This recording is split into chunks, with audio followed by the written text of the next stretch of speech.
natin today. Kita? Ayan, Aerox 155 version 2 from Dasma. So, ayan si Sir. Nag-avail si Sir ng Salmon, MDL and horn package, and then RCB caliper, tsaka disc, at tsaka S2 na shock. Ayan. Okay. So ayan, papuwi siya ng Dasma ngayon. Uwi pa ng Dasma, tapos pasok na bukas. Okay. Siyempre, sulitin natin yung oras. Nandito ka.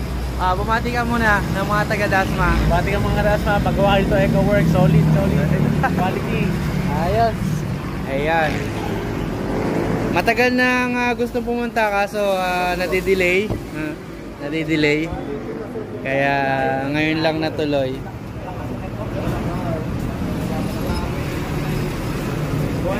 Ganda nung combination nyo, naka Motaro Max. Paano ba? Thank you. Going to Dasma.